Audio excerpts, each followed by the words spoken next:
Welcome to पाकिया gate classes. आज हम लोग फिर से बात करेंगे एक टिपिकल प्रॉब्लम पे। ठीक है, हम लोग ये थर्मल स्ट्रेस से होगा रिलेटेड, जिसका हमने बेसिक लास्ट क्लास में कवर किया। वो प्रॉब्लम को हम लाना चाहेंगे। ठीक है, ज़रा देखेंगे। मान लिया ये आपको एक बॉडी ये है, सिंगल सिस्टम, फिर कंपोजिट सिस्टम, और एक आपका स्प्रिंग यह है।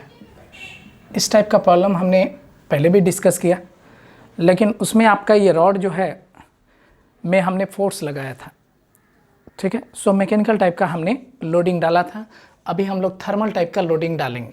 ठीक है, चलिए, ये स्प्रिंग है जिसका स्टिफनेस आपका K गिवन होगा। ये आपका जो रॉड है, इस रॉड का आपका L AE आपका गिवन होगा, और इस बॉडी का आपका एक अल्फा गिवन होगा, जिसको हमने लीनियर थर्मल कोफिशिएंट बोला, ये आपको गिवन होगा। इस प्रॉब्लम में हम लोग इस बॉडी को हीटिंग करेंगे, जिससे आपका इस बॉडी में आपका टेम्परेचर चेंज आपका डेल्टी होगा। डेल्टी इज टेम्परेचर चेंज होगा।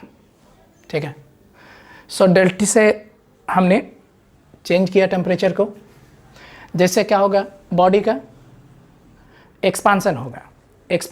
तो उस एक्सपांसन का वैल्यू को हमने लास्ट क्लास में बताया था, ये आप आसानी से निकाल सकते हैं डेल्टा को, और डेल्टा इक्वल टू लिखा था L अल्फा डेल्टी, जिसको हमने रटने भी बोला था। ये आपका डेल्टा से इलोंगेट होगा, और ये दोनों मेंबर के बीच में फिर से हमने गैप रखा है। ये बीच में आपका गैप दिया हुआ होगा। यहाँ पर फिर हमारा प्रॉब्लम है, ये जो एक बार इस तरह का प्रॉब्लम आपका ES में पूछा गया, लेकिन उसमें आपका ये गैप नहीं था। ठीक है, गैप मोस्ट जनरलाइज होगा। अगर आप इस प्रॉब्लम को आप लास्ट में आप गैप को जीरो कर दें, तो वही प्रॉब्लम हमारा वापस मिल जाएगा। चलिए, तो अभी यहाँ पर फिर से आपका केस होगा 1 और 2 करके पढ़ेंगे। If delta is less than आपका गैप है, then there is no interaction between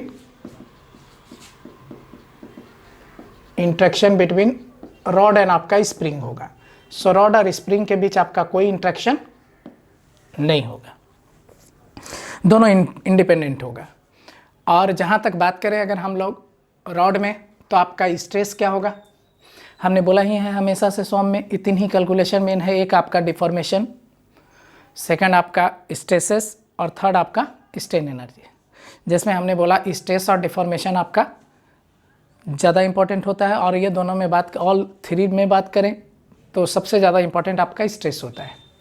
तो अगर हम स्ट्रेस की बात करें रॉड में, तो आपका स्ट्रेस वैल्यू क्या होगा, 0। इसका क्या होगा, लास्ट क्लास में जैसा हमने पढ़ा, इसका आपका फ्री एक्सपांसन होगा, मतलब इसका कोई भी डिफॉर्मेशन, मतलब डेल्टा रिस्ट्रिक्टेड क्रिएट नहीं होगा। आपका डिफॉर्मेशन आपका रिस्ट्रिक्टेड नहीं आएगा।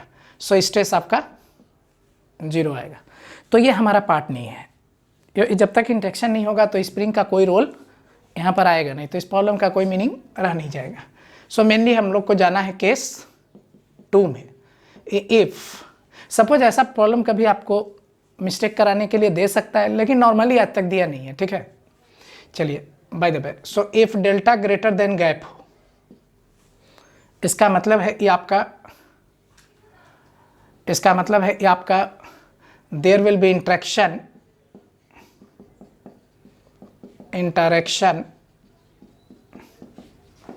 बिटवीन आपका रॉड एंड आपका स्प्रिंग होगा। यहाँ पर आपका इंटरेक्शन रॉड और स्प्रिंग के बीच होगा। अब हम लोग ये देखना चाहेंगे ये इंटरेक्शन किस तरीके से आपका आएगा। यही हमारा मेन पार्ट होता है, तो हम इसको थोड़ा अच्छे से कवर करें। तो ये पार्ट उठाएगा थोड़ा, ठीक है, चलिए। डेल्टा आपका ग्रेटर देन गैप है, तो आप मान लो ये अगर स्प्रिंग नहीं होता तो ये आपको कहाँ तक चला जाता, यहाँ तक, और ये आपका हो जाता डेल्टा, ये फ्रीली आपका यहाँ तक जाता।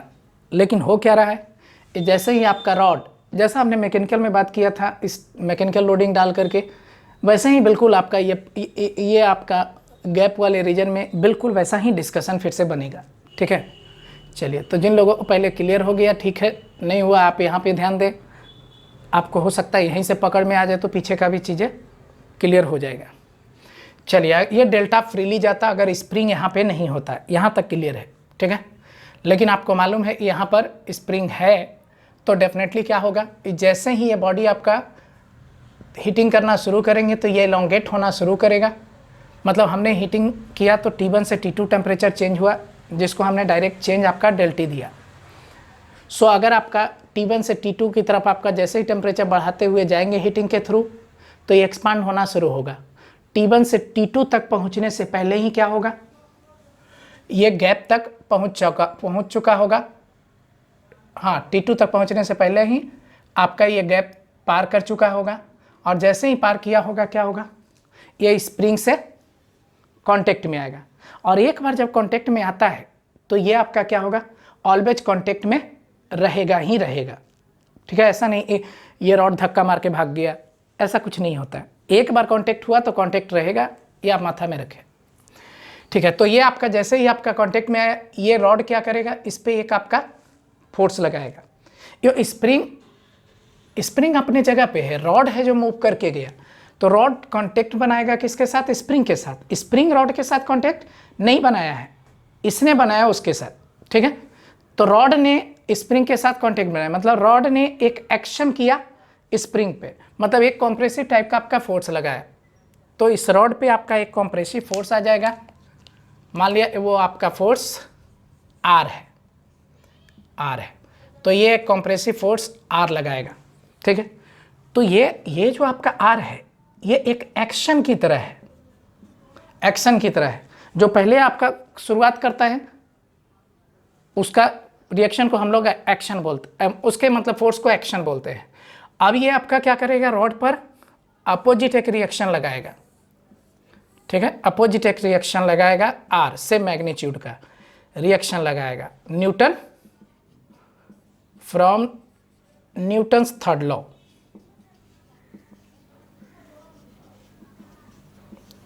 न्यूटन थर्ड लॉ से एक रिएक्शन लगाएगा। ठीक है, ये तब शुरू हुआ जब आपका यहाँ से यहाँ गया। ठीक है, एक्सपांड होते हुए यहाँ तक जाना था, यहाँ जैसे ही आया एक आपका कांटेक्ट शुरू हो गया। जैसे ही कांटेक्ट शुरू हुआ आपका क्या करेगा, ये फोर्स लगाएगा इसको, इसका रिएक्शन ये खाएगा। ठीक है, जब ये दोनों पे एक्शन रिएक्शन हो रहा है तो इसके वजह से आपका रॉड में क्या क्या होगा, तो इसमें एक कंप्रेशन होगा। तो ये कंप्रेशन का वैल्यू अगर हम स्प्रिंग में देखना चाहें डेल्टा एस, तो ये हो जाएगा आपका R/K। और अगर इसमें भी आपका अपोजिट रिएक्शन इस रॉड के लिए कंप्रेशन की तरह काम कर रहा है, सो इसमें भी अगर हम लोग एक कंप्रेशन की बात करें तो ये आपका डेल्टा, हाँ डेल्टा से भी फिलहाल दिखा रहे हैं, इसको बाद में चेंज करते हैं। सो ये हो जाएगा आपका RL/A, एक कंप्रेसिव फोर्स जैसा लग रहा है, डेल्टा आपका दिस लगेगा। ठीक है, ये डेल्टा पहले से एक नोटेशन डेल्टा है, हमने इसको डेल्टा आर कर दिया। आर फॉर ये आपका अगेन डेल्टा रेस्ट्रिक्टेड है।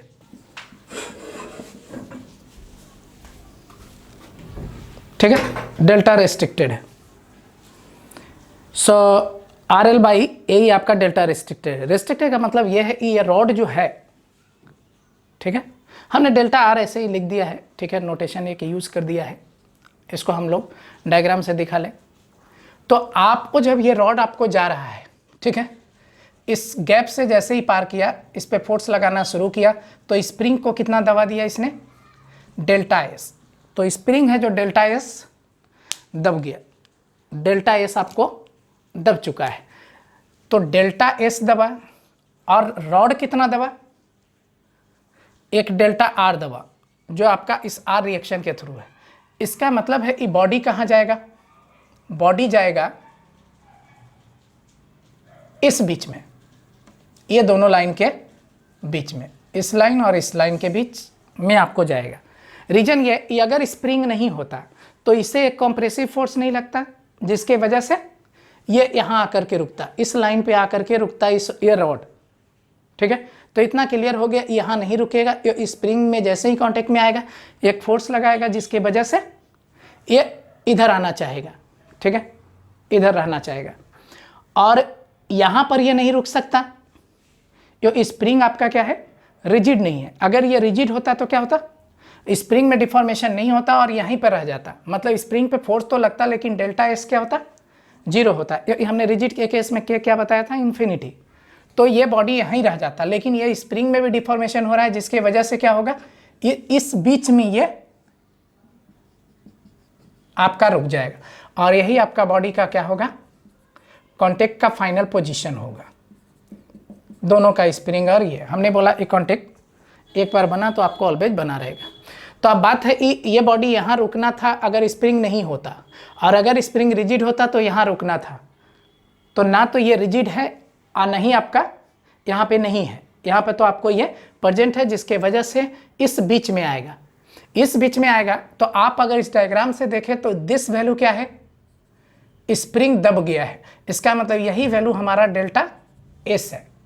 और अगर इस रॉड को देखें तो रॉड तो फ्रीली यहाँ तक जाता, लेकिन ये जा नहीं पाया, इसको स्प्रिंग के थ्रू एक रिएक्शन कॉम्प्रेसिव टाइप का लगा जो आपका यहाँ जाने से रोका, इसलिए यहाँ पे रह गया। इसका मतलब ये पार्ट क्या है, डेल्टा आर टाइप का, जो हमने डेल्टा आर लिखा है यहाँ पे।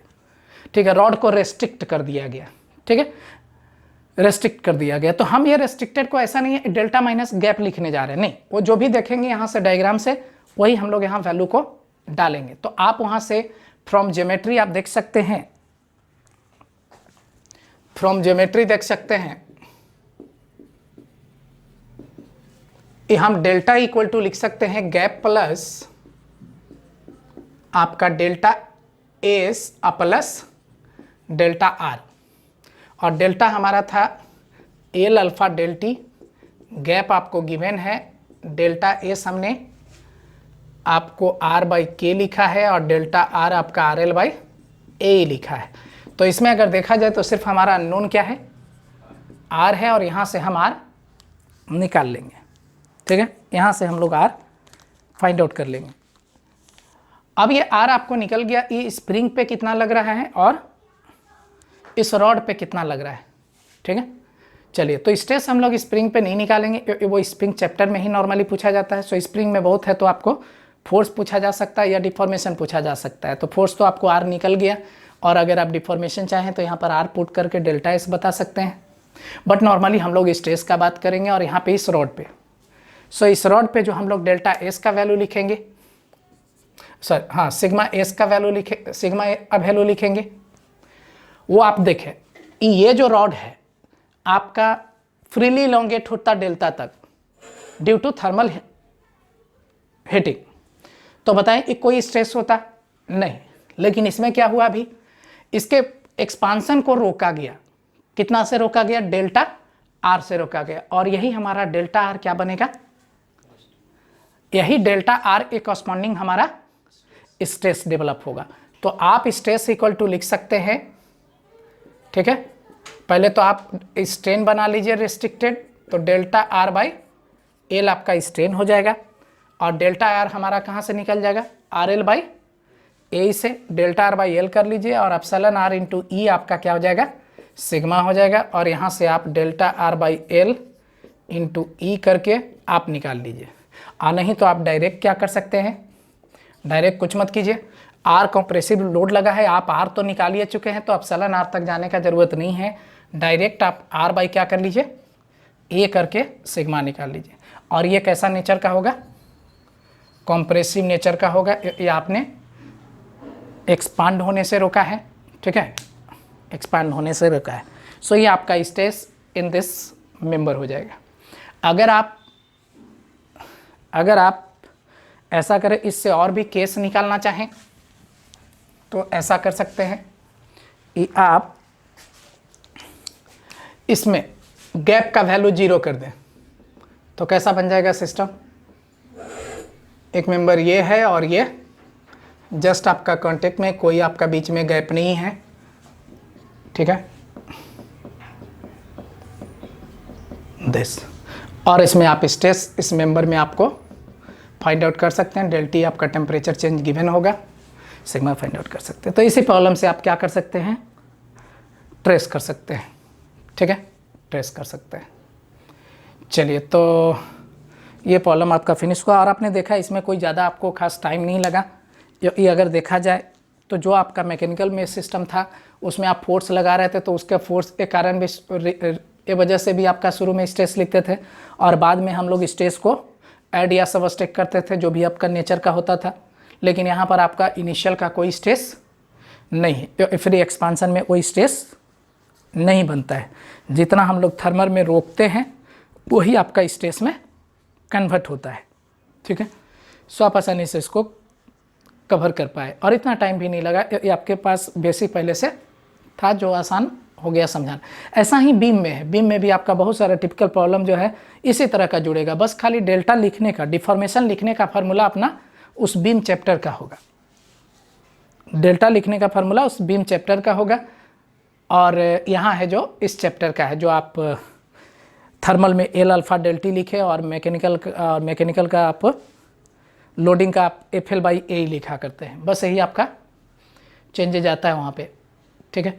उसके बाद आपका इसमें हम लोग नेक्स्ट ऐसा देखेंगे, इसमें हमने मेंबर क्या कर दिया, एक से ज़्यादा डाल दिया, मतलब कंपोजिट टाइप का सिस्टम डाल दिया और आप गैप प्रॉब्लम देख रहे हैं तो वो भी प्रॉब्लम कर सकते हैं, ठीक है। सो उसको हम लोग नेक्स्ट वीडियो में देखेंगे, ठीक है।